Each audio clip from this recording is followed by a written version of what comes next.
Ok. Bonjour les amis, bienvenue dans l'almanach des Faits Célestes. Je suis Claire Henrion. Donc pour cette deuxième partie astrologue, car je suis astronome et astrologue de l'école conditionnaliste et découvreuse du Soriastre, ce merveilleux pont entre les deux disciplines justement, que j'ai découvert en 93 avec mon collègue Gilles Roy et qui permet de considérer toute situation selon 4 points de vue strictement nécessaires et suffisants qui permettent de faire le tour d'une question. Et nous le découvert, ça vient déjà de Jean-Pierre Nicolas, donc notre maître commun en astrologie, fondateur de l'école conditionnelle ou conditionnaliste, un petit peu divulgué par Françoise Hardy, récemment décédée, une pensée pour elle. Et Donc, nous, nos recherches nous ont mené à découvrir le SORIAS, c'est-à-dire les 4 référentiels du SORI, sujet, objet, relation, intégration, dans les sphères astronomiques, ce qui nous permet maintenant de faire les thèmes dans 4 référentiels et de considérer ces 4 points de vue, celui du sujet, donc soit le sujet concerné, centre de sa bulle, dans sa sphère locale, celui de l'objet, notre plus petit objet irréductiblement commun, la Terre, donc en coordonnées équatoriales, avec ascension droite et déclinaison. Le thème astrologique des astrologues en général, c'est le référentiel relation, où on projette la sphère locale sur l'écliptique. Et donc, on a avec l'ascendant, avec le zodiaque, et puis l'ascendant et le milieu du ciel, fond du ciel, qui sont le méridien local. Et puis pour finir, la sphère héliocentrique, c'est-à-dire en vrai, vue du Soleil, en vérité. Voilà, tous ces mouvements apparents sont produits par le fait que c'est nous qui tournons autour du Soleil, enfin pour le dire brièvement, hein, parce qu'en réalité, c'est le- voilà, c'est un problème à X corps, mais la planète ne tourne pas autour de son étoile. En fait, les deux astres tournent autour d'un barycentre commun. Évidemment, le plus gros des deux corps a le barycentre soit dans sa propre sphère, soit tout près, comme la Terre avec la Lune ou le Soleil avec les planètes du système solaire. Bon, alors revenons à nos moutons. Nous allons donc faire les commentaires astrologiques pour la période du 2 au 10 octobre 2024, la première phase de la première lune d'automne nord, printemps sud. Et c'est parti, donc ça commence avec la nouvelle lune et une éclipse de soleil, centrale annulaire de soleil, qui traverse le Pacifique, qui ne traverse que de l'eau, sauf une petite bande de la Terre de Feu, tout au sud de l'Amérique du Sud. Je salue Joël et Christophe qui sont avec moi pour ces commentaires astrologiques. Je suis ravi d'être avec vous. Alors, on va reprendre. J'ai montré déjà dans le bulletin astronomique le trajet de l'éclipse. Donc, je partage l'écran. Le trajet de l'éclipse qui passe tout près du point Nemo. Alors, d'abord, petit rappel, une éclipse de soleil, hein. Donc, on a la Terre, la Lune, qui est nouvelle, puisqu'elle est devant le Soleil, voilà, et le Soleil. Et donc, la Lune se trouve, en l'occurrence, à son nœud descendant, et elle est donc, dans le plan Terre-Soleil, parce que sinon, elle pourrait être un peu au-dessus ou un peu au-dessous, ce qui fait que, dans ces cas-là, elle ne fait pas d'ombre et qu'il n'y a pas d'éclipse. Mais là, elle est pile dans le plan de l'écliptique, ou presque pile, et elle est pas mal pile cette fois-ci, et fait donc une ombre sur un point de la Terre. Voilà, donc la petite bande de terre de cette épaisseur-là, toute petite, du sommet du cône, voit l'éclipse totale, dans sa totalité, et la zone qui bénéficie de la pénombre voit l'éclipse partielle. Donc cette éclipse, non, alors c'est dans l'autre sens. Ah non, c'est pas là, c'est une autre série d'images, celle-ci. Donc voilà le tracé de cette éclipse à travers le Pacifique. Là, ici, la petite bande de la Terre de Feu, et elle s'achève dans là, l'hémisphère on voit d'Atlantique. rien, Claire. Vous n'avez pas. On voit rien, Claire. Ah, est-ce que vous avez Non? vu la première image? Non? Du tout. On l'a vu, mais pas il y a 2 minutes, hein, il y a la dernière fois. Ah, alors, On est-ce l'a pas que revu, en fait.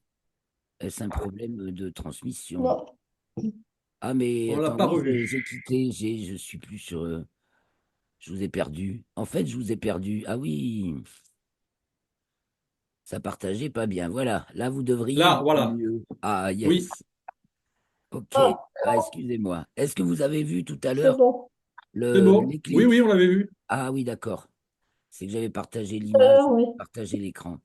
Donc, ce point de centralité de l'éclipse est tout proche de ce qu'on appelle le point Nemo, qui est le lieu le plus éloigné de toute Terre. Donc, moi, ça m'a fait tilt à la cervelle, surtout se rappelant que la précédente éclipse, le 8 avril, la précédente éclipse de soleil était une éclipse totale qui était visible, qui a traversé les États-Unis du sud-ouest au nord-est, hein, et donc a fait grand bruit sur toute la planète, surtout dans le monde occidental, comme s'il y avait voilà, des éclipses, il y en a tous les 5 mois et demi. Évidemment, elles traversent des zones, la bande, comme on vient de le voir, est étroite et traverse des zones plus ou moins peuplées.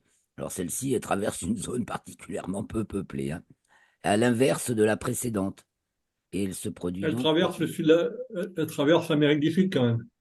le sud Une de partie l'Amérique du de. Sud. C'est pas large là, hein. Ouais, C'est ouais. vraiment la terre de feu, la pointe, quoi. Ouais, ouais. Il n'y a pas de population là, d'accord. Bah, pas beaucoup. Ou peu.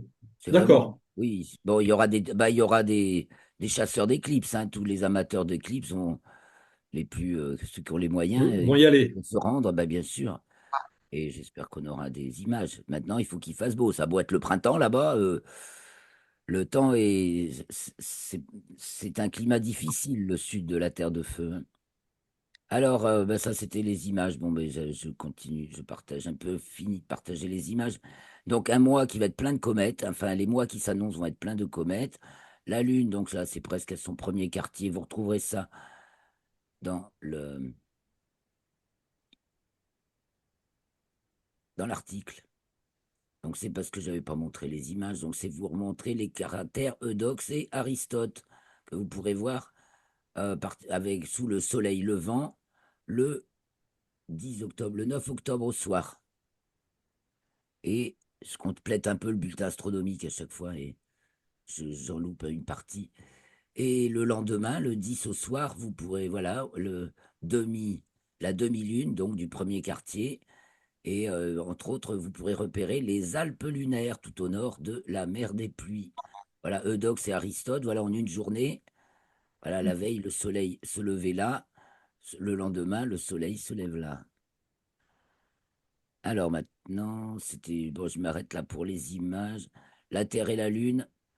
Deux photos à coller, prises par la sonde JUICE en route pour la Lune Europe de Jupiter, pour explorer les lunes de Jupiter. Et donc, pour se lancer gravitationnellement, elle a fait un tour de la Lune, puis un tour de la Terre, et ça lui a donné de l'élan pour partir vers Jupiter Ah, ah, en ah, ah, ah, ah, 2032. Ben, c'est comme ça que ça marche en astronautique, hein. ah. Ouais, Dans ouais, ouais. autour d'un astre. Bon, alors là, ça c'est fini. On va parler astrologie et de nos thèmes de cette période. Donc, merci à tous ceux qui nous suivent sur cette chaîne. Merci pour vos likes, vos commentaires et vos partages. Merci de nous soutenir si vous pouvez. Il y a un lien aussi dans la description de la vidéo. Donc, dans ces commentaires astrologiques, ben, on considère les thèmes dans les 4 référentiels que je viens de vous citer, sujet, objet, relation, intégration, et bah, on parle, fait nos commentaires. Alors ça peut être la météo, on a commencé par en parler un petit peu. La situation sociopolitique est remarquablement intéressante à suivre en ce moment. C'est le Ah, grand mais, chambardement, hein. On a vu le grand chalutier, en fait, il se renverse, hein. On voit les têtes qui tombent maintenant. On est parti dans une période de révélation intense et en cascade. Et on ne voit que la nouvelle lune.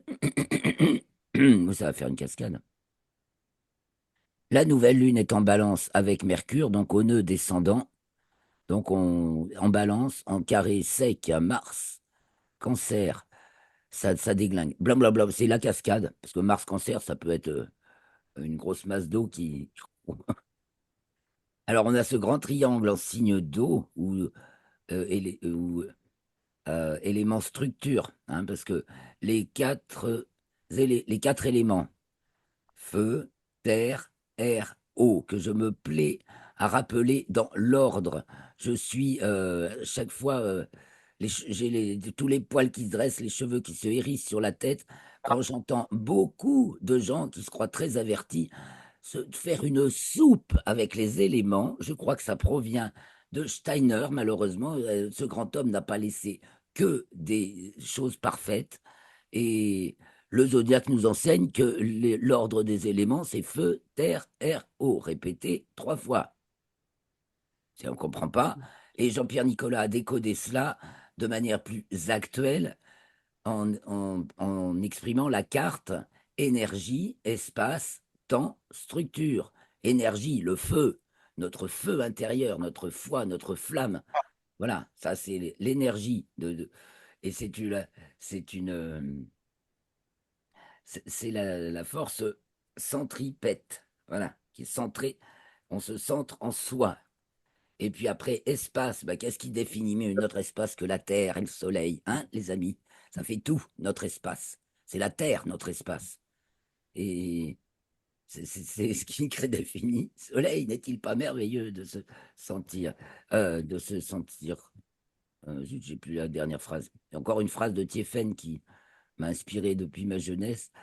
Hubert Félix Thiéphène, très visionnaire, de se sentir piégé. Soleil, n'est-il pas merveilleux de se sentir piégé? Bah oui, on est dans notre matrice naturelle, notre étoile, Soleil, et notre planète Terre qui définit nos années, nos saisons, nos jours, euh, voilà, notre pesanteur et toutes les données les plus élémentaires qui définissent notre cadre de vie.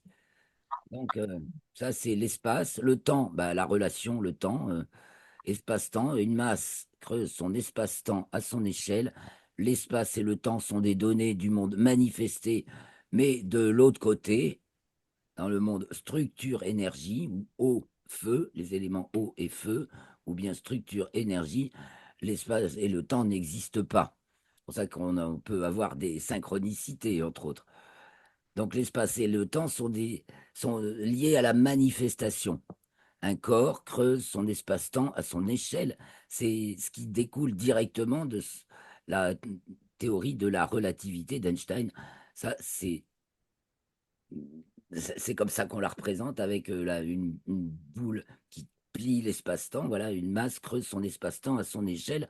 Or, nous sommes sur la Terre, la planète la plus dense du système solaire. On est vraiment dans une forte densité, donc on creuse beaucoup, donc l'espace et le temps, c'est vachement important pour nous qui sommes incarnés sur cette terre. Alors, on voit, ça tient un moment, ce magnifique trigone, grand trigone de Vénus Scorpion, qui est au descendant, là, pour la nouvelle lune, harmonique, en 6, donc service, relation très étroite, relation privilégiée, avec Vénus, donc existence de la représentation, tout ce qui va incarner nos valeurs, toutes les, toutes les déesses et toutes les représentations de ce qui fait nos valeurs. Donc À, le côté à- à féminin. Pa- à- à Paris, l'ascendant est plus proche d'Uranus et le descendant est Exact. plus éloigné de Vénus. Ah, très bien. Donc ça insistera davantage sur Uranus Taureau C'est- encore. Voilà, oui, à Paris, c'est plutôt l'Uranus Mais dis donc, il y a et une, presque sur l'ascendant. c'est mystique, hein, c'est une superbe élévation. Regarde, alors, c'est Voilà. toujours pareil, cette figure-là qui tient toute l'année pratiquement, hein, des trois transsaturniennes, des trois lentes, Uranus, Neptune et Pluton, les trois plus lentes. les trois planètes de transcendance extensive dans le RET. Je vous montre le RET, vite fait un petit coup d'œil. Ça, c'est sur cette série-là. Voilà, qui partent de la transcendance, niveau transcendance multiple, le caché, l'inconnu, sauf si évidemment on plonge en soi-même pour trouver la connaissance. Et donc, qui se manifeste par Neptune, existence de la transcendance, tout ce qui nous vient sans qu'on l'ait demandé, hein, tout ce qui se manifeste de bizarre et de pas, voilà, qui n'a pas de nom, parce que le nom, il est ici, celui qui a un nom, et si ça, pas, si ça ne fait pas référence à quelque chose qu'on connaît déjà, voilà, qui n'a pas de, ce qui n'est pas référencé, c'est trop vaste, on est pris dedans, on s'en rend pas compte. C'est un peu ça, Neptune, c'est la vague qui nous porte, ça marche par génération, et sinon, c'est en nous, ça nous inspire, ça traverse, ça passe par nous, ça se manifeste des fois par des manifestations dites paranormales. Et puis Uranus qui manifeste une fois de temps en temps brièvement quelque chose de fulgurant, de spectaculaire. C'est une révélation, un eureka. Voilà, on passe de l'inconnu au connu d'un seul coup, d'un seul. Voilà, où c'est la fusée. Alors cet Uranus en taureau, donc le taureau, force d'inhibition naturelle en sens des contraires, sens des, non, non, force d'inhibition naturelle majeure, force d'excitation recréatrice mineure et sens des dosages et phase, oui, sens des dosages et vitesse d'excitation, oui, printanière, excusez-moi, vitesse d'excitation majeure et lenteur d'inhibition mineure. Bon, alors, notre fusée, là, notre élan uranien, pris dans une conduite forcée d'énergie, voilà ce que c'est un peu Uranus-Taureau, c'est une canalisation forcée. C'est très puissant. Il y a une grande puissance d'élévation contenue là-dedans, parce qu'il faut s'arracher à la masse, à la densité terrestre, justement. Et en lien avec Neptune, qui est en train de basculer des poissons au bélier, donc complètement euh, équinoxial, et Pluton qui vient d'entrer en Verseau et qui signe une période de renouveau, de régénération à venir, là, pour les 20 ans à venir. C'est au moins ce qu'on peut dire de Pluton en Verseau. Donc à Paris, c'est plus orienté sur Uranus. On va penser à plus d'élévation spirituelle alors, ou alors de grandes révélations. Les choses vont être comprises autrement. Ah, c'est sûr que ça coince encore, ça coince l'establishment euh, qui est complètement. Voilà, je vois toujours avec Jupiter en Gémeaux, on verrait un puzzle en train de se constituer, un patchwork où les choses s'assemblent pour faire quelque chose de magnifiquement coloré, divers, etc. Mais ça heurte les croyances, ça tient pas. S'il y a du fake là, c'est du faux, ça marche pas. Et puis on a comme autre tension majeure, enfin vraiment, et puis elles sont pas reliées quoi. Alors donc il y a Jupiter et Neptune entre le pouvoir temporel et puis les croyances sur lesquelles ça repose. euh, il y a un problème. Et alors, ce carré Jupiter-Neptune va aller commence tout juste, hein, il est appliquant. Bon, il va pas être trop fort parce que Jupiter rétrograde. Et donc, on rentre dedans, Jupiter va rétrograder, donc s'éloigner parce qu'il est quand même à 7 degrés appliquant, là, hein, 21 Gémeaux, 28 Poisson. Donc, évidemment, Jupiter va reculer plus vite que Neptune ne recule. Donc on va l'oublier un petit peu, puis ça va revenir quand Jupiter reprendra son mouvement direct et on aura le carré au printemps prochain. En héliocentrique, c'est le genre de truc qu'il vaut mieux regarder en héliocentrique. Bon, bah, il y est bien. Oh non, il y est pas. Et t'as 10 Gémeaux. Ah bah non, et il est à Saturne. En héliocentrique, le carré est à Saturne et il est appliquant. Tandis que Jupiter détend l'opposition Terre-Mercure. Ah ben, l'établissement tient encore l'affaire. Enfin, il y a plusieurs forces en présence. Donc, ici, nous avons le carré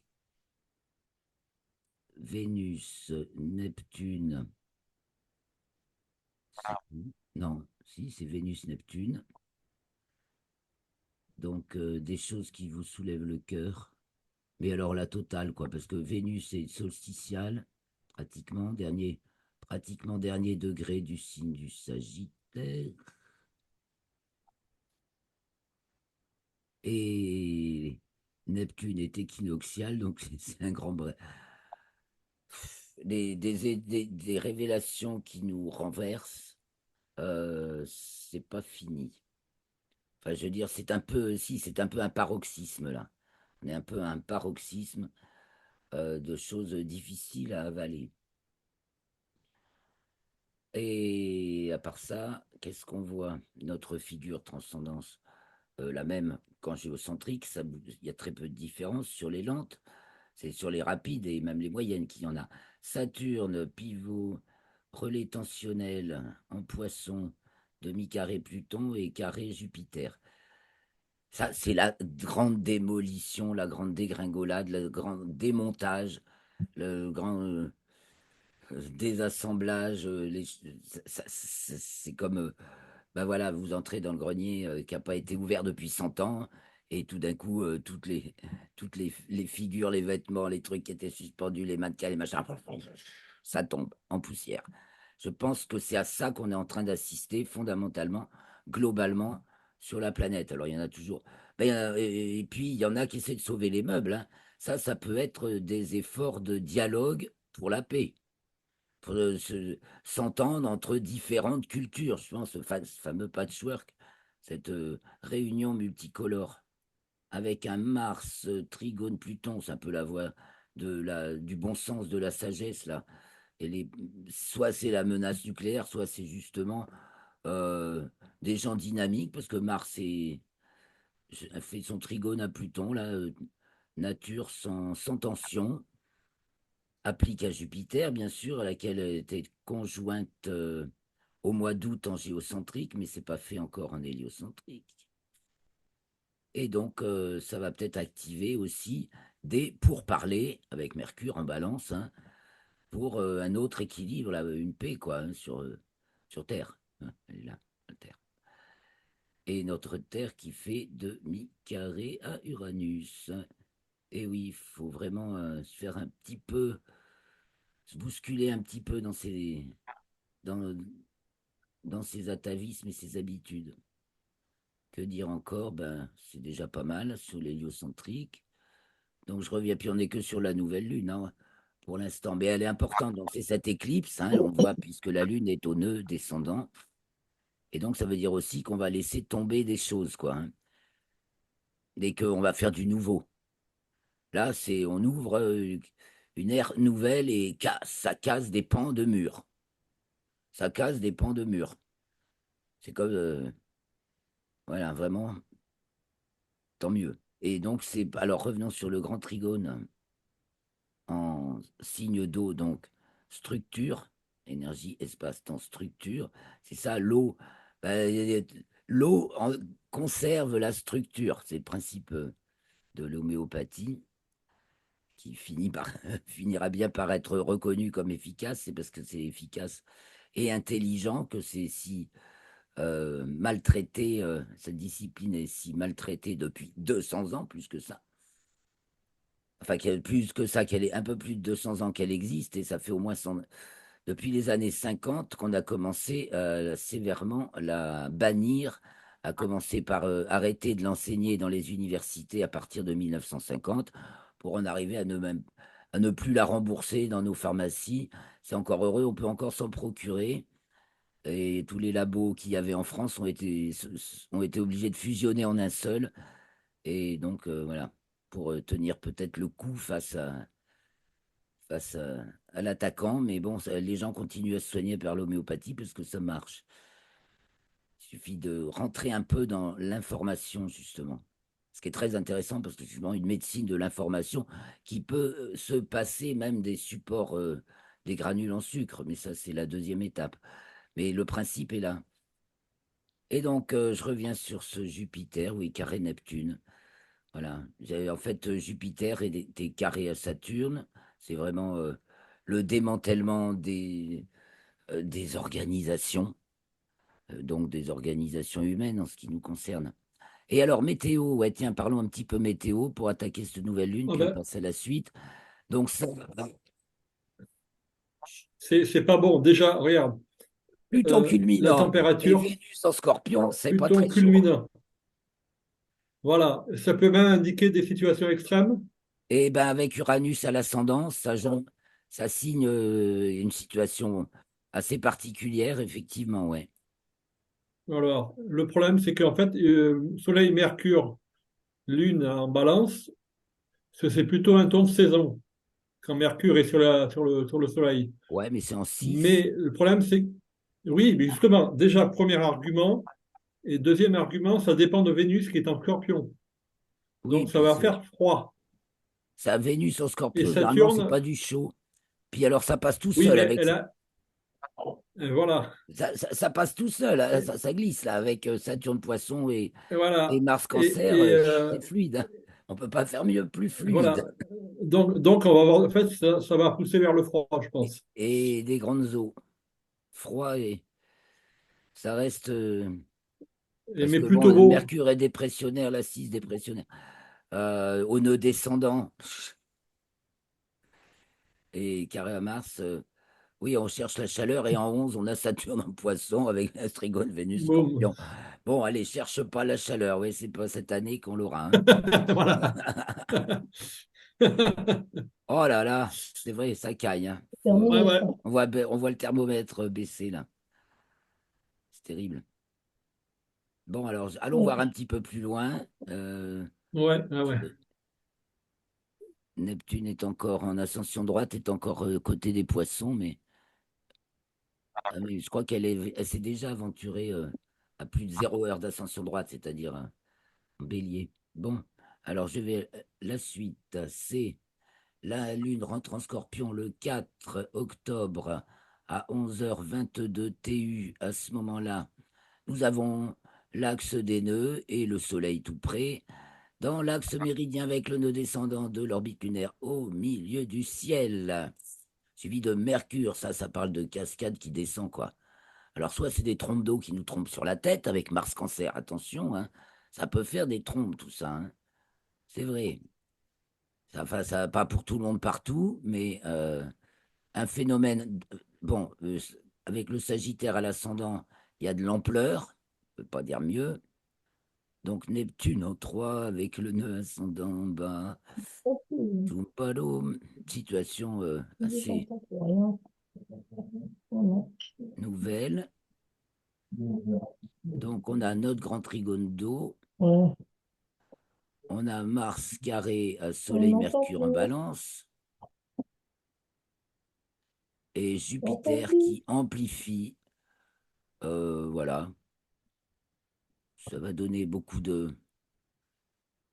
Jupiter facilite le phénomène là, où c'est Plus Soleil, clair. Mercure qui applique, hein, en météo selon.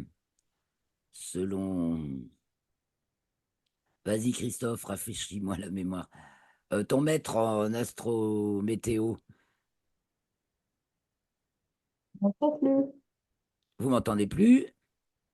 Ou alors c'est la connexion qui est pas bonne.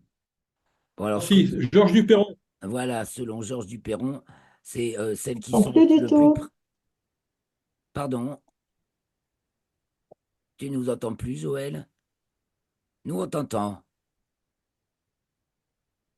Bon, ouais. Bon, vas-y, Claire, Oui, le problème, c'est que le temps les passe. plus près du méridien, c'est celles qui aspectent. Ouais. Donc, c'est Oui, c'est ça. Soleil, Mercure, Soleil, Trigone, aspect Mercure. Jupiter, Gémeaux, donc ce qui rajoute un caractère euh, très, très dynamique, au moins, on va dire, au phénomène. Oui, mais c'est. Ouais, ouais, ouais. Donc la Lune est carrée à Pluton. Bah, là qui est en 2, humidité, température. Vénus, Scorpion. Ouais, bah, il va pas faire chaud. Bah, en 11, c'est froid et humide, hein, pour le moins, qu'on puisse dire. L'entrée Ouais, de la ouais, Lune est ouais. Sagittaire. Le Soleil est au fond du ciel, au Sakai. Pluton au descendant. Bon, voilà, secours les amis. Ah oui, en effet. Alors, le thème est tellement Ouais, plein mais. d'aspects, là. Ah, ça Ah, mais y va, hein. ouais, peut-être. Ouais. Mars en Cancer en 12. Pff. Oh, bon. Mais Mars en Cancer en soi, c'est plutôt du beau temps. En 12, en Cancer, ça peut, à mon avis, ça peut être des trompes Ah, d'eau aussi bien, hein. ça, ah oui, aussi, d'accord. Oui, oui, Ah, parce que c'est en 12. Oui, d'accord. tout Oui, ça comme oui, mot, hein. d'accord. En 12, c'est dépressionnaire, c'est grosse dépression, quoi. Active, Ouais, Mars ouais, active, d'accord. Cancer, c'est total. C'est un phénomène global. D'accord. Cancer, c'est global. La Lune rentre en Capricorne, ce qui nous rafraîchit déjà pas en soi, peut-être dans l'hémisphère sud, mais pour nous, c'est pas le cas. Et alors, elle est en 2 aussi, elle rentre en Capricorne, elle est tensionnelle, carré à Neptune, et opposée à Jupiter. Vénus en 2, en Scorpion en 12, Saturne au fond du ciel, tout ça. Et Uranus au descendant, donc ça signe vraiment un caractère d'exceptionnel. Alors déjà, il y a eu la Donc, terrible tempête, l'ouragan Hélène, là, sur la Floride. Alors, je ne sais pas si les médias officiels en oui. parlent beaucoup, mais ça a fait. Il serait plus fort que Ah, Katrina encore. Des dégâts plus considérables euh, encore. Et aucun oui, secours mais de ils en la ont part parlé, du les meilleurs. gouvernement. Aucun secours de la part du gouvernement américain, il est inexistant. Il vient, et les gens, ils vont carrément manquer de nourriture, ceux qui ne sont pas disparus. Ceux qui ont perdu, il y en a beaucoup qui ont vraiment tout perdu. Enfin, il y a une situation d'urgence incroyable dans le pays jusqu'à présent le plus riche du monde, quoi. Là, ça va être la panique. C'est des situations, pas partout, mais de panique totale. Ça va Alors, notre peser sur les premier quartier, élections? comment? Ça va peser sur les élections? Forcément. Et D'accord. alors, ces élections américaines, tiens, ben, parlons-en, on va les guetter, parce qu'au fur et à mesure que Non, non, mais. Mars s'approche Ouais, ouais. de Jupiter, en Gémeaux, c'est vraiment un bélier taureau Gémeaux, c'est l'Amérique du Nord. Gémeaux, c'est la côte Est, donc celle qui nous fait face, la côte C'est- Atlantique. L'heure de vérité ne cesse d'approcher, hein. Ouais. Et donc, Mars a été conjoint à Uranus, et ça a été la deuxième tentative d'assassinat de Trump. Et maintenant, s'approche de Jupiter. Alors là, ce serait plus favorable à sa. Bah, va bien falloir qu'ils acceptent que ce mec il se présente comme président, quoi. Et qu'il sorte de l'innommable, la façon dont le camp Non, du mais. bien a l'art de cataloguer son prochain qu'il dérange. Donc les choses sembleraient peut-être s'amadouer en ce sens. Et ben, bon, Bon, je sais pas, il c'est reste deux moi qui le vois minutes. comme ça, hein, personne là, Oui, oui. parce que Oui, là, mais. personne ne Oui. sait là-dessus, hein. Et donc, on Non, a mais. Uranus à l'ascendant. Il va se passer quelque chose de surprenant. Là, ce premier quartier va être marqué par encore une surprise concernant une ou des personnalités. C'est opposé, donc Vénus oppose Uranus. Alors déjà, ça, c'est le truc qui te tourne la tête. C'est l'ivresse totale. Il y a de l'ivresse. Et pour détendre, donc. Vénus détend Pluton? l'opposition Lune-Mars et Pluton et Mars-Pluton. Là, c'est vraiment une heure de vérité sévère. Alors, on va friser la menace nucléaire, là, hein, avec Mars-Cancer. C'est global, donc, la guerre globale à la planète. La Lune qui arrive sur Pluton, opposée à Mars. Donc, on entre dans euh, Mars va faire sa rétrogradation en plus à l'opposition de Pluton, hein. Elle va devenir rétrograde en décembre et elle va faire sa rétrogradation en restant opposée à Pluton. Donc on rentre dans cette configuration et ça va tenir quelques mois. Donc c'est encore le Et début. Quelques il va y avoir minutes, les amis. l'opposition à Pluton, donc une étape dans la guerre en Ukraine. Pas que en Ukraine, hein, parce qu'il y a Israël, Ouais. il y a tout. C'est la situation mondiale complète qui change. Je vois qu'on Ouais. va se quitter très bientôt. Alors, je vous remercie tous. Merci Joël, merci Christophe. Ouais, Merci beaucoup à tous ceux qui nous suivent. merci. On se retrouvera ou pas la semaine prochaine à cause des vendanges Alors, que normalement je fais si le c'est- temps donc, n'a pas pourri tout le raisin. Enfin, il faudra quand même le ramasser. Et donc, inscrivez-vous pour être tenu au courant du prochain enregistrement. Merci pour tous vos likes, vos partages, vos commentaires. Merci beaucoup à vous tous. Portez-vous bien après surfer sur cette vague. Au revoir. Au revoir. allez, au revoir. Au revoir. Au revoir. Bonsoir.